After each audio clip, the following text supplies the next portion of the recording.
Washington, AP, for only the fourth time. In U.S. history, the House of Representatives has started a presidential impeachment inquiry. House committees are trying to determine whether President Donald Trump violated his oath of office by asking Ukraine to investigate political rival Joe Biden and his family, and to investigate the country's involvement in the 2016 U.S. presidential election. A quick summary of the latest news and what's to come moving into public via the chairman of the House Intelligence Committee, Rep. Adam Schiff, told the Associated Press on Friday that the three committees leading the impeachment investigation plan to begin releasing transcripts of closed-door interviews as soon as early this week. The committees have interviewed current and former officials from the State Department and White House who have expressed concerns about Trump's efforts to urge Ukraine to investigate Biden and his family. California Rep. Jackie Speier, a Democratic member of the Intelligence Committee, told CBS Face the Nation on Sunday that she expects one more week of closed-door interviews before committees move into open hearings.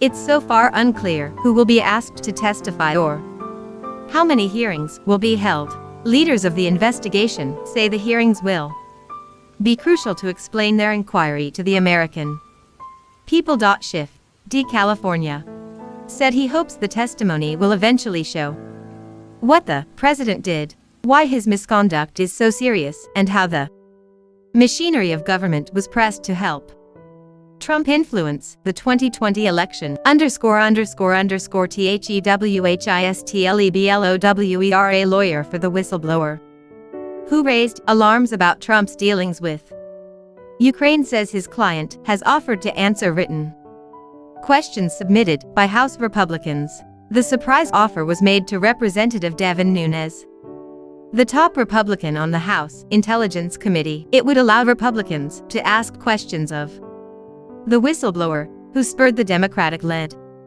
impeachment inquiry without having to go through Schiff. Attorney Mark Zoe tweeted Sunday that the whistleblower would answer questions directly from Republican members in writing, under oath and penalty of perjury, part of a bid to stem escalating efforts by Trump and his GOP allies to unmask the person's identity.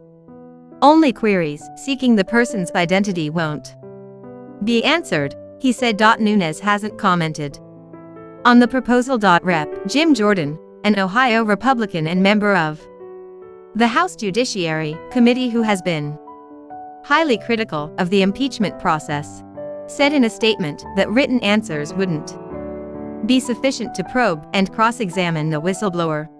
The whistleblower raised concerns about Trump's July 25 call with Ukrainian President Volodymyr Zelensky, in which he pressed Zelensky to investigate Trump's political rivals.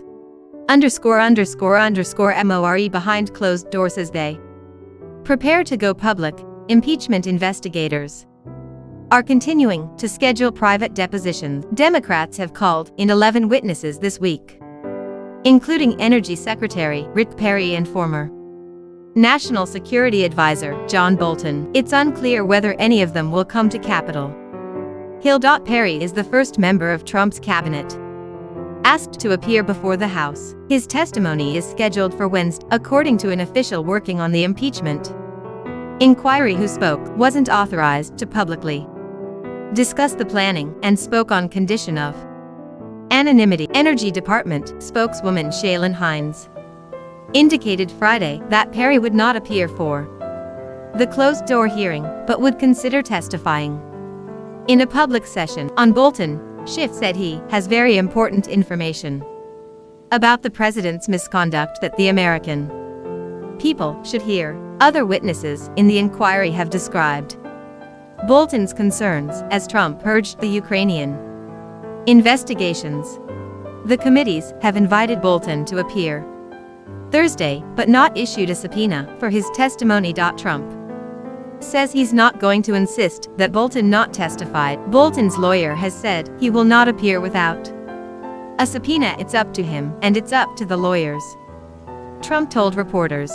The committees also have scheduled and subpoenaed other witnesses from the White House and State Department.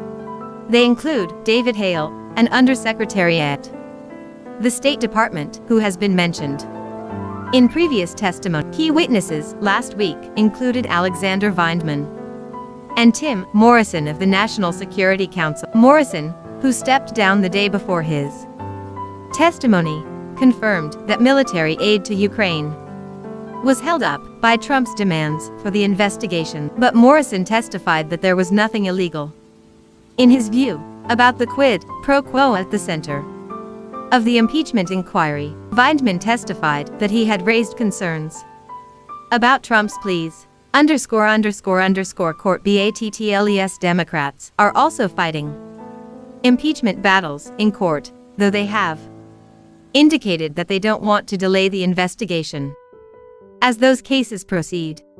One witness called by Democrats, former National Security Council Deputy Charles Kupperman, has asked a judge to decide whether he must appear before Congress. Trump has said his administration will not cooperate, and Kupperman has said he is caught between the two. Kupperman's lawyer, Charles Cooper, is also Bolton's lawyer. He said Bolton could be added to the case